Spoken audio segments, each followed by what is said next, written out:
magic of the equinox is calling. This is our 50th episode. The gold anniversary of this unlikely union of hemispheres is still producing drivel for you to listen to. Today, we discuss the breach of almost all adult Americans' personal details, dragon boogers, yeah, really, and the phylogeny of aquatic invertebrates, before we take a peek at the latest in mobile Windows 10 computing. No, it isn't a new Windows phone. Kinda. The Dane and the Pain, bringing bottled enjoyment since 2005.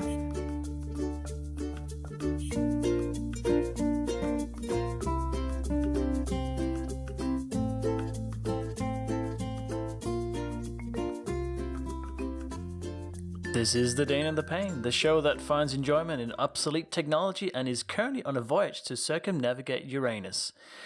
Good evening, Joel. We got a great show today. This is episode 50. This is like a half anniversary. It's fantastic. You know what? That just blew my... I totally spaced that, Lars. We talked about doing something special for the show. And I guess you and I talking to each other is going to have to be the special thing. Because I don't know. It is special. Unless you have something. Well, we do have dragon boogers, right? So there is that to look forward to. Yes, dragon boogers, and that's going to be probably my new favorite topic of all time. But anyways, how was your week? Did you do anything new today for the first time, or? Well, I don't know about today. Well, yeah, today as well, but more 2 days ago, I think it was. Maybe it was Tuesday. Oh, whatever it is. I did something that was very new to me, and this may shock some people, but I now have an Android phone. And I did hear a few rumors that the amount of Windows Phone users have now halved. So that's. I think there's more than a couple out there, but. Yeah, no, it was kind of a combination of things, to be honest. The phone I had, the XP Elite X3, is actually fantastic hardware. It was really good, right? The speaker on it was starting to kind of stop working. I couldn't hear people. Suddenly it would just drop out. And it was a problem because phone conversations, which I do quite a lot of, weren't quite working. So I had to put the headset in to listen through that so I can use that. And it was just a bit annoying. But, it was okay. I could live with it for a bit. Then I reviewed my phone plan, and I have 3 SIM cards on a shared data plan because, I have a tablet with a SIM card. I have a dongle. You got to have a dongle for 4G connection. You just wanted to say it, didn't you? I did. And I had my phone, obviously. And I found out that I could actually, by cancelling the dongle, I said it again, I could save $5 a month, get almost double the amount of data allowance, and they would throw in a new phone for free. So I kind of went, okay, well, I'll just do that then. So that was one part of it. That was kind of made financial sense to do it in the terms of actually saving money by getting another phone and changing my plan. But the other side of it was also that I really want to start looking at Android's AR Core, which we can talk more about maybe in another show as well. But AR Core is essentially a new kind of build of their Tango platform, which is for augmented reality. Tango used to have require specific hardware for the devices. AR Core does not now. It can just use your normal Android phone, but because it's still very much a pre-release thing, it only supported on a certain few devices. So I ended up with the Google Pixel XL, which is very nice, I must say. It's a very nice device. So that you got that specifically so you can use it for research for developing for AR projects. Or kind of. Yeah, exactly. Obviously, you wanted a new phone. Well, yeah, that was part of it, right? I mean, that's not a good excuse to get such an expensive well, it was free in my case, but the top of the line device, right? But it was certainly part of it, and the other side of it is that I now have a proper device that I can do Xamarin development on for Android apps. So I've got a couple of ideas of apps I want to build for Android, just more of a, hey, I want to learn more about Xamarin, but I need a proper project to do it kind of app, more so than the next $1 million idea. So I'm really happy with it. The one thing that I really quite like about it is that we've spoken before about password managers, and if you, dear Yeah. listener, if you're not using a password manager, this is one of the things that you just should do. I mean, I hate telling people what they should do, but you should. You should really use a password manager. Don't The tell me really what to cool do. thing on telling you what to do, Don't tell you me what to install do. one of the password managers. So that's 1Password or LastPass are the two kind of really popular ones. I use LastPass. And all of your passwords are stored incredibly securely. Like if you know the technical side of it, it's like 10,000 hashing cycles of the master password, which then unlocks. And the idea is that you don't ever know your passwords. The password managers just store. So most of my passwords are 32 random characters. I have no idea what they are. And therefore, if there's a breach and one of them gets out in the public, it's fine. It doesn't matter because no one, that doesn't match any of my other passwords. But there's no human way that you can remember 32 random characters times however many 100 passwords you have. So that's where you use a password manager.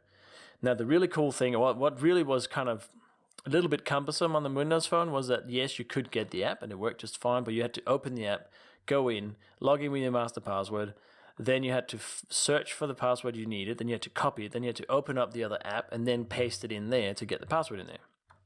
Now, with the Pixel phone, there's a fingerprint sensor on it, and I think it's the same way that it works for iOS, by the way, for the iPhone, is that whenever a password field comes up in any app or website, LastPass just comes with an overlay, say, hey, just put your finger on the fingerprint sensor to authenticate, and then we'll fill out the password for you.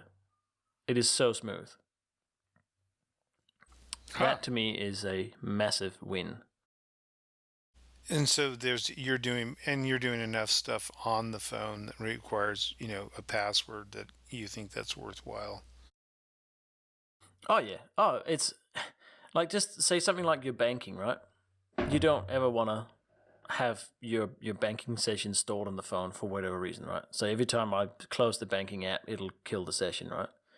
So instead now I can just log in with my fingerprint, which to me is secure enough. I'm happy with having my fingerprint as my authentication, and that will then essentially log in. But it works for websites as well. Some websites will only store your session for a couple of days, a couple of hours, whatever it might be, and they ask you to sign in again. So yeah, I've used it Yeah, heaps. when I was in the military, they removed my fingerprints for security reasons. So I don't have fingerprints. But that's also because you were Black Ops. I'm glad you have a good BS sensor. Yeah, that's not true. I know. So it's So yeah. So anyways, that's so been basically that's been now my week playing with this. It's yeah, it's been really quite the journey. I now have another reason to hate you, right? 'Cause Oh, you need another one, do you? you've gone Google. No, Well, to be fair, you know what the first apps were that I installed on it? I'm curious to find out what. OneDrive, so I could back up my photos to OneDrive instead of Google. Yeah, yeah. I mean, And you know what? Yeah. that's kind of been my whole gestalt when it comes to mobile. It's like, well, really, that is mobile, right? So if you're using Outlook or OneDrive or whatever the service may be, your Google phone or whatever phone you have becomes a de facto Windows phone, to Well, the it does. extent, And the funny yeah. thing is, so I've learned a lot about Android. I've put out on Twitter, say, hey, as a developer, what apps do I need? And there's a few cool apps that came up that people suggested to me. Like there's actually a Stack Overflow app. I found an app called Enki, Enki, which is learning development on the go. So you do little challenges every day to just keep on top. There's a whole Azure management portal for Windows stuff. Like there's a whole bunch of developer things that I wasn't aware of that existed. And I learned about launchers. So you can have different launchers on Android, which is essentially your desktop, how a desktop behaves. And one of them is something called, what's called something Windows 10, I think. But it essentially gives you live tiles and it gives you more of a Windows feel to it. I haven't tried it yet. But you can do all this sort of Yeah. stuff, and I guess that's one of the appeals of Android, and also one of the Achilles heels, is that you can change everything, so nothing looks, the same. Having said that, there's a few things that do niggle me about it, but that's always going to be the case. But overall, I'm pretty happy with it, to be honest. Have you dropped it yet? I chose the Google. No, I haven't.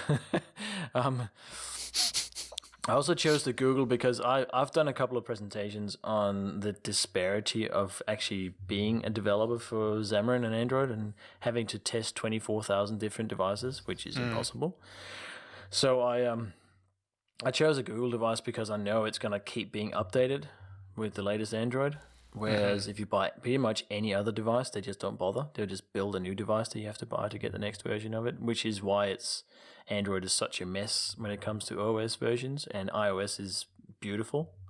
So there are things that are still broken. Well, and if you look at just, our listeners, say as an example, I mean, it doesn't really, if you're going to walk and work in that in IT and the development world, it makes sense that you have more hands-on with the device that most people in the world are using are Android phones. So, I mean, I'd hate to say this, but that's smart of you. Yeah, you don't really mean that. I don't really mean that. And the other thing is obviously most people won't have a high-end Android device if they're using Android. So I did for my Cosmo presentation that we talked about on a previous show. I did go out and get an Android device as well, as I said on that show as well. So I do have a low-end Android device, and now I have a kind of a high-end Android device. So that's I have your burner a phone. reasonable sample of devices. Say again? That's a burner phone. That's one that you can, if you're going to be in the Jeep, you want to take that with you. Because after you crash, it won't matter if you break the cheap one. I don't crash. Sorry. What are you talking about? Wait, that's right, because it'd have to be running for it to crash, right? Well, Sorry. You know what? I'm just being incredibly mean, Lars. Let's just do a reset. This is our 50th show. I love Jeeps. Happy half-century show. Yeah. I mean, I think it's pretty amazing. Yeah, no. Who would have thought we'd get along for this long? It's probably because we haven't actually met. It's probably Yeah, the key to it. I think there's some probably element of that. My guess being in the same room, it'll be fight. It'll be a fist fight, or probably more likely a slap fight. yeah, get away. Sorry. Here, catch my fish. No, I mean, Well, yeah. So what? You've got an Android phone. I imagine at some point I'll probably have to. Well, actually, I don't know. I kind of like the BlackBerry. At one point, I thought about getting a key one, but for now, I'm fine with the phone I have, which is the 950, and there's no compelling reason to use anything else. I can do everything I need. So, what are we? Well, that was the thing. I would never have paid for one either. So, to be honest, it was actually a cheaper option to get a new phone. So I went, okay. This is a pretty crazy day in in the U.S. anyways, when it comes to IT and security, and you're keeping your personal information safe. For those that are listening, we're recording this on the 7th of September, and Equifax, which is a large consumer credit company. So if you can imagine large, and I don't know if other countries have similar sort of businesses, but I assume they do. They will take information on your financial history, like if you've got a loan and you're making payments on the loan, or if you're late on, say, your utility bill or something like that, and they gather this. And there's three different, I think it's Experian, Equifax, and then there's another one, Transamerica or something. Anyway, so they gather all this information and they keep that, and they use that and banks buy it. So they have a credit score, so they basically know how to manage their risk when they loan money to you and how much to charge you for interest, which it sounds crazy until you multiply it times 300 million people, and you look at the U.S. economy, which is just huge. It's a big deal. But so anyways, Equifax is one of these companies, and Equifax set out a note saying that they had been hacked in May through mid-May through July, and I actually even used that breach on the website, saying they'd had Social Security numbers, credit cards of more than 143 million American consumers. Now, keep in mind, in if most 17-year-olds don't have credit cards, so Yep, you that's just kind of true. rules Yep. out the children and the babies, unless maybe you're a Trump baby, you don't have a credit card. It's basically almost You had to bring half. him up, didn't you? It's half. I sorry, yeah, that kind of slipped. It's half of the people in the United States, and actually, if you're thinking about the people that would have it, be able to have a credit card, it's much more than that, because that 324 million our population includes all the kids. Mm-hmm. Now, this means that that's 143 million people with all the information you would need to recreate their profile, financial profile, apply for, say, like a loan on their behalf, file a tax return on their behalf. And there's not much more information that I've been able to gather. I know their site was crashed earlier today, and then to make it even more interesting, it was revealed, I think, that three of their senior executives had sold their stock prior to this information in the company, prior to this information becoming public. So, What? How does that work? Did well, they know? Is that what you're yeah, saying? they knew. Yeah, it's very illegal. Like, my guess is Well, yeah, they're gonna yeah. they're gonna they're gonna be. They thought they were in deep. It's one of those things where, like, okay, yeah, it's horrible this happened, but it's always better to disclose and get it all out there and talk about it. And For evidently, sure. they took some time to sell their insider stock. But I think, this just goes to, we've talked about it a little bit before, but I wanted to ask you, first of all, are there companies like this in, say, Australia? Um, and then just kind of get your thoughts on that. Mm-hmm. Um, it's a good question actually. We don't really have these kind of credit card companies. I mean, I wasn't actually familiar with Equifax. I wonder if they one of those companies that's behind a bunch of product names, maybe.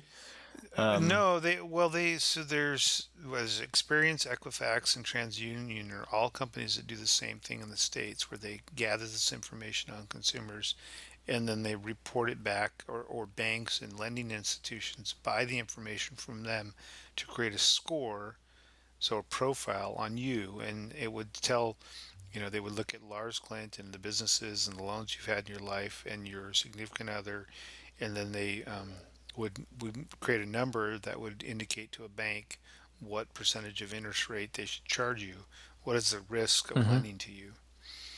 And I was curious if they had these in other countries, and if you'd ever seen anything like this before with Not another that I'm lend. familiar with, to be honest. Most here credit cards here, like I mean, there's obviously the major banks. There's 4 major banks in Australia, but you can get credit cards almost anywhere. Like airlines have credit cards, and you can get them in department stores and all sorts of places. So I'm not aware of there being a single sort of source of truth. There may be, but I'm not sure that there is. Hmm. Yeah, and I don't know if these may be international companies as well, or they may have, partners or whatever you want to call it, subsidiaries in other countries. But I might maybe I'll look around a little bit more for that. And I know once before we had shared, and I think it's worth sharing again, the site Stephen Stephen Hawks had mentioned Yep. breach level index, Yeah. which if you ever just want to be scared out of your pants, go to this go to the site, and it's got great visuals on exactly what that means. All these Yeah, I think it's important actually. I just want to touch on what this site kind of does. I mean, we went through it with Stephen, but that was many shows ago. Um,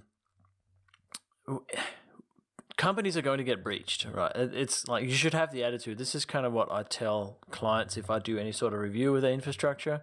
As a consultant, I said, well, it's not a matter of if, it's when. Your attitude should be that when a breach occurs, this is what we're going to do.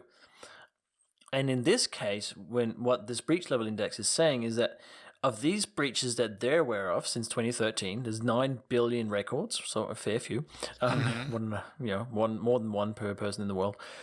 Only 4% of those were secure breaches, where encryption was used. And what that means is that only 4% of those records were encrypted in a way so they were unusable. At what point it becomes a secure breach because the data has no value.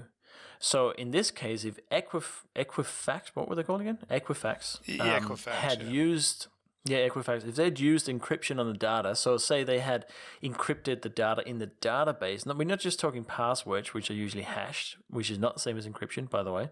But if you had encrypted privacy information such as first name, last name, social security numbers, credit card numbers, all that stuff that's really high value, with a reasonably safe encryption algorithm that are industry standard like AES or whatever it might be, then you wouldn't have had this problem. They would have gone, yep, that sucks that all that data got out, and here's what we're doing about it, but consumer data is not at risk. But now it seems they've stored it all in plain text. So if someone's obtained the actual data, and they can just use it, right? And that's where the problem is. So this breach level index is a really good kind of eye-opener of saying, hey, you guys still suck at doing this right. That's essentially what it says, right? Well, I can't, and I have not, I don't know that they've, and maybe they shouldn't be releasing any sort of technical details about what's happened, but it's unclear to me whether or not any of this information was encrypted or not, or maybe some of it was or some of it wasn't, depending on how old it was. So there's more to follow, I'm sure. And I think obviously people give a shout out this to Hunt, because I imagine he'll probably have some information, more coherent information. I mean, I haven't heard much from him today, and that's probably why. Really? he's probably knee deep in this, I can imagine. Yeah, I hope so, because he generally has, he generally has it nailed down. So he has a very savory view on how things work, I think, and that's usually quite refreshing. So. That's an interesting way of putting it. Yeah, sure. Well, speaking of savory things, I think we should talk about dragon boogers, because it's been hanging in the air, or however you want to talk about it. Yeah, I didn't know if I wanted to dig into this or not. You should introduce this thing, because there's something you found, and it's there's a few favorite things of lingo that you found in this that are fantastic. Okay, so first of all, shout out to Popular Science. So as a kid, I read the magazine Popular Science, and look forward to it. And for those that are young, magazines are actually paper websites that had articles that you could pick up and read, and you didn't have to log on to the internet. You could just pick them up and look at them and read them. What? Yes, Popular Science, and they're still excellent. Anyway, so this is my thing I learned today for the first time. As I saw this thing called dragon booger, and when I first saw the headline, I thought, oh, this is some stupid, clickbait, thing. And then my son said, no, you should really read this. And so I did. And yeah, there's actually a form of bryozoan called a dragon booger. And it's an animal, I don't know why. This cracks me up too. It's also known as an ectoprocta, meaning anus outside. So basically, it's an animal that lives in warm water. That is a bunch of animals living together, sort of in mutual. It basically looks like a glob. It's almost like if you took somebody's brain and it was green and brown. Yeah, it's a bit like that. Yeah, it just lives in the water. It looks like a huge acorn made out of disgusting jelly. Yeah, and people didn't even know they existed. I mean, obviously they've been in ponds all over, probably around the world. But um, we'll put a link on there um, on the website. But honestly, if you've got any kind of sense of curiosity, you need to read this article because it is so cool. Let me just read one of the first sentences here, is because I love the language of this. Whoever wrote it, this is brilliant. If you're unfamiliar with the phylogeny of aquatic invertebrates, it might seem unnecessary to distinguish creatures with anuses outside from creatures with anuses inside. And yet it is necessary, which is the beauty of water-dwelling blobs. It's fantastic. And the whole article reads that way. And the thing about it for me was that I had never heard of these before.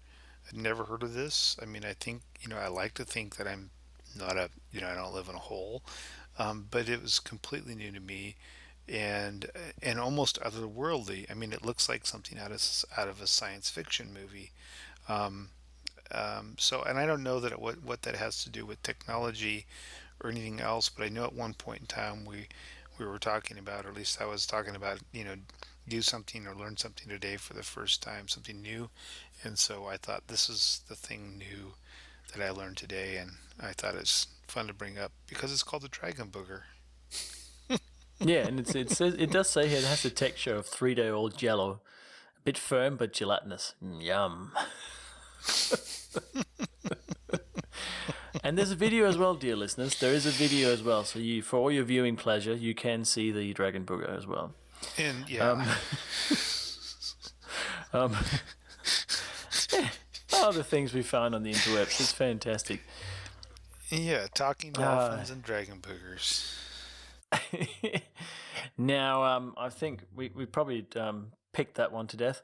I just told you about how I got an Android phone. So I think in that occasion, let's talk about the next Windows phone. It's not actually a Windows phone as such. They call it a pocket-sized Windows 10 PC, but for all intents and purposes, it's kind of the size of a good old Windows phone. And it runs Windows 10. Now, I'll introduce properly. It's called the Ockel Series A, because there's now a B as well. So the Ockel Series A, and it was a Indiegogo, like a Kickstarter, but on Indiegogo project that they raised a bunch of money for. Was it 6 months ago? I did actually read about it back then, and it's been a little less than a year. Is it a year? Okay, so it's been a while. Yeah, and this is one of the good projects, right? Because it was really well funded, 400% more money than they were actually seeking. So they got well funded, and they now actually built the product that they said they would. Which is, if you're not familiar with it, on Indiegogo, they get the money regardless. Or is that how it works? Oh no, they don't get the money unless they get funded. No, they get the money. Sorry, I'll do that again. Kickstarter, they get the money if they get funded 100%. So they need to reach the target. Indiegogo, they get whatever money they raise. They don't have to reach to 100%. So there's a little bit of a difference there. And there's a few other things that are different from Kickstarter. But it's essentially the same idea of crowdfunding. So they raised a bunch of money. They actually built this thing. And they've now said that it'll start shipping in October. Or they will start mass producing in October and then ship it afterwards.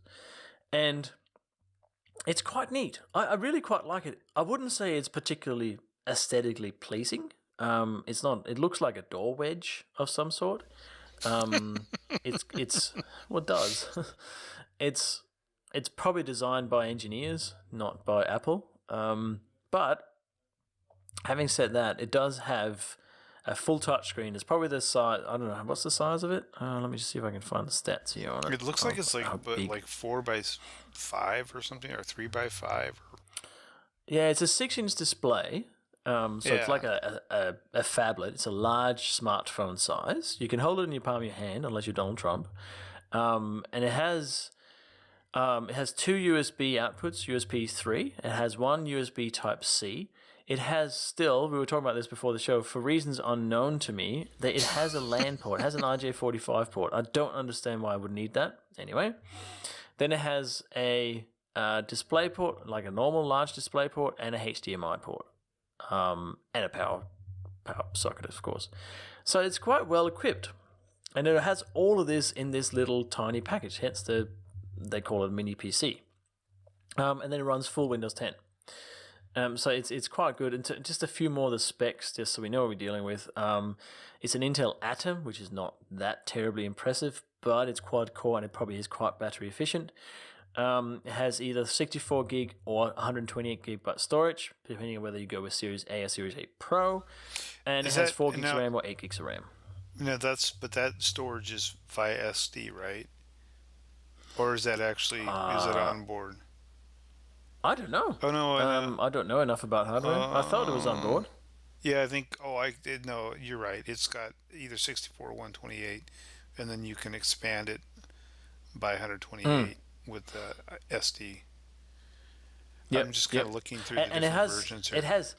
The reason I called it the new Windows phone is that it has everything that kind of my HP phone has. So it's got a fingerprint scanner. It's got accelerometers, gyroscopes, magnetometer, for the 3D space orientation and GPS.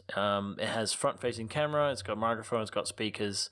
It's got a decent-sized battery, 3,500 milliamps. So it'll probably last you a day-ish or so. But it comes with a normal power supply as well. So it's pretty decent. Like, the specs are pretty decent. And the best thing about this is the price. If you had bought it on Indiegogo, is $550 or $600 depending on the model you want it. They reckon it's going to retail for about $700 US.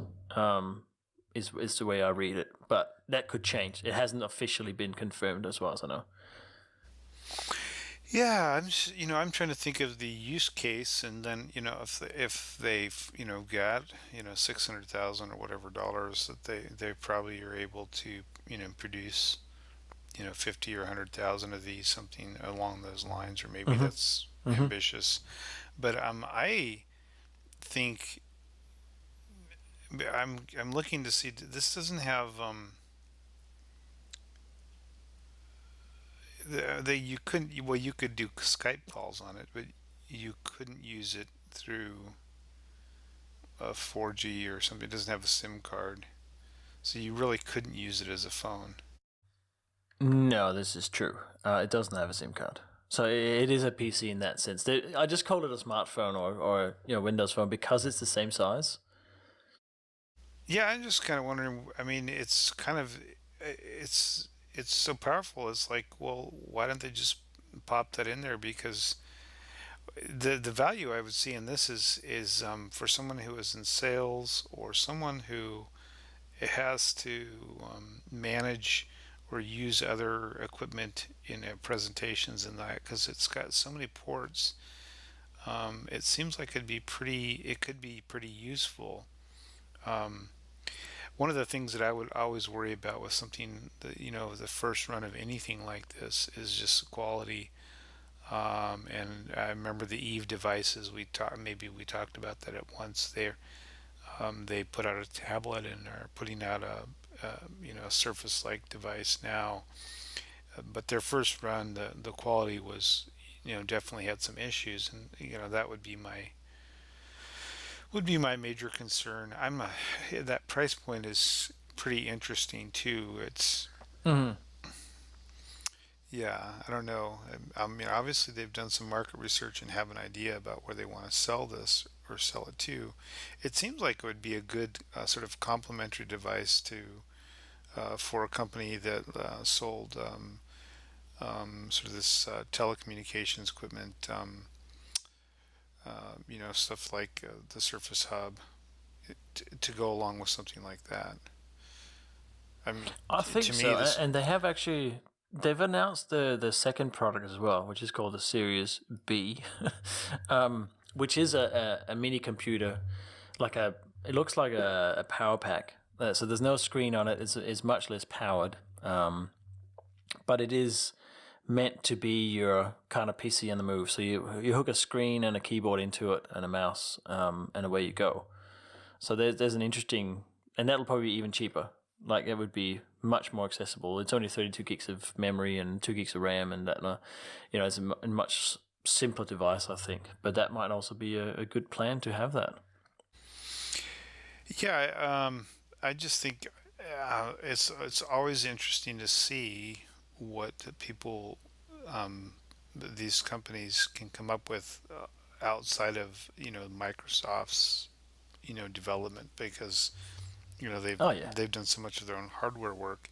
The wedge shape is just interesting to me because that's the way it sits. It's more like a little command console, right? And I wonder if that's because of Yep. like typing position. If you're trying to actually type with a virtual or an on-screen keyboard, having that Oh god, that would be almost impossible on that, I would have thought. unless you just had tiny little Donald monkey Trump hands. hands. No, I was gonna say so like a meerkat hands or something like that. You really would have a hard time trying to type anything on it. But I mean, if you had a mouse, and you could also hook up a keyboard to it, a full-size keyboard, or a Bluetooth Yep. keyboard, right? It supports Bluetooth, right? I didn't even look at that. Yeah, it's got Bluetooth, Wi-Fi. Yeah, I think it's a really neat device. I'm quite looking forward to just see if they get traction. I don't know if I'll buy one of the first gen. That's always the question, isn't it? Because I just don't know if I have a need for it. I don't know if I actually need it. I've got so many laptops already that and tablets and whatnot that I'm just not sure it fits into my workflow. But I do appreciate it for what it is. I think it's a Well, I tell really you, neat kind of you would idea. be, I mean, for the company, and we should put a link on there, and we should CC them or something, let them know. But you'd be a great test case because you do a lot more, presentations and stuff like that. And I mean, you could definitely put this through the paces, and making sure That it would be works pretty right. funny, wouldn't it? If you rock up to a conference and all you have is that little thing, and you just hook it in to the HDMI, and you have a USB for your presenter, and you present from like this tiny thing. Yeah, yeah, Maybe no, even that's do a presentation on mobile computing on the mobile computer. and you could wear a T-shirt that says "I'm dongle free." This is true, and you just got to say that word again. That's very clever. Sorry. Oh, jeez. I think it's pretty cool. I'm kind of interested to see how it takes off or doesn't take off, one way or the other. I mean, it's not the only small computer that is out there. Like there are others. You know, I was when I first tweeted this, I was sent a bunch of other links from people that kind of made me aware of all these other products that are there. There are at least 2 or 3 others that are doing similar things. I just kind of like this the best. I think this was the most streamlined and it seemed to be the most ambitious of the products. And also because it's from a startup, it's from a brand new company. And it's also, how do you say the name? Is it Ockel? Ockel? Or I is it think it's Ockel? just Ockel. I don't know where they are they Dutch? Then it could be They're different. from the I'm not sure They're actually. they're from the Netherlands. Oh, okay. So Dutchland. The Hog Dutchland. So how would you pronounce that? You know all the languages. Come on, man. Yeah, all of them. Just all of them. Actually, speaking of languages, I was looking through Android because I wanted to install the Danish keyboard, and there are so many languages on Android. It's not even funny. I was considering Klingon, but I didn't. I'm not sure how to pronounce it. I would just say Ockel. I think that's reasonable. Right on. Cool. So anybody out there, please, if Lars offended you by pronouncing it wrong and he said some bad word or something, please let us know. And you can send your complaint to our complaint department, which is on the Dane and the Plain website. You do have to make a donation to our fund to make a complaint. So go ahead and make your donation, make your complaint. I've got a special Russian archive for complaints as well, so we make sure we don't lose them. No, but we do appreciate feedback, and when we say something that's completely off base or just outright wrong, please let us know, and follow us on Twitter, on Facebook, and certainly the folks in Japan. We appreciate your loyal following, in particular, and if for any of our For folks sure. that maybe in Florida that are listening, listeners, there's a huge storm coming your way. And don't worry about our show. It'll be there when you get back. Go north. But then again, honestly, I'd tell anybody in Florida to do that any day of the week. Get the hell out of there. Just Yeah. Oh, jeez. sorry about that. I love Florida. I take it all back. I've never been, so I couldn't tell you. I tell you what, the Gulf yeah, Coast of Florida, like Fort Myers Beach, if you're on the water, it's wonderful because it's not humid. But as soon as you head inland, it's like going into a steamy oven of humidity. So, anyways, I digress. Yeah, it sounds like that's what the Gold Coast is like. What Queensland's like here. Yeah, we should do a travel show because I think we've been around enough. Where are we going then? We should travel somewhere? No, we've just yeah. Anyways, I digress. Are you gonna do? You better have a doozy. The 50th is like our golden anniversary, so this joke better be golden. Why would it not be good? I can think of a lot of I reasons. don't understand why you're alluring to. Like, I've never told a bad joke on this show. They've always been amazing. Well, okay. You keep telling yourself that. What do you got? All right, now it is time for the joke of the week. It's the joke of the week, so come along with me. I cannot promise it will be funny, but it's the joke of the week.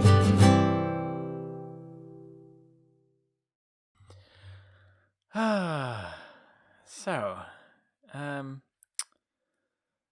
a good one you said, right? All right. I know it's a challenge. What's the difference between boogers and broccoli? Boogers and broccoli. I don't know. Kids don't eat broccoli.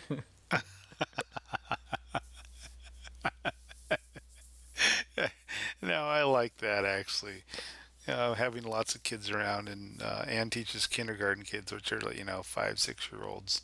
So I get to hear a lot of that kind of stuff. So It's right fantastic, on. isn't it? Well, anybody that listens to the show and let me think, and tweets out a link to our show, Lars will send you a miniature version of his Jeep. And a He's got free this- Windows phone. And a free Windows phone. That's right. No. We appreciate you listening. Absolutely. And we look forward to the next 50 episode, actually. I think the level of entertainment value is very high. And I think the next 50 episodes will be amazing. It'll be fantastic. It'll be the best ever, believe me. So Yes. We only have the best episodes here. All right. Lars, until next time. bye-bye. Bye-bye. See ya.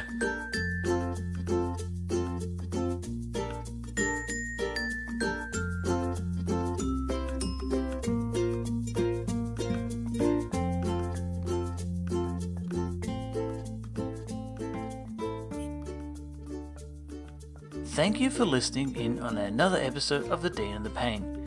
We record across the Pacific, across hemispheres, and across time zones.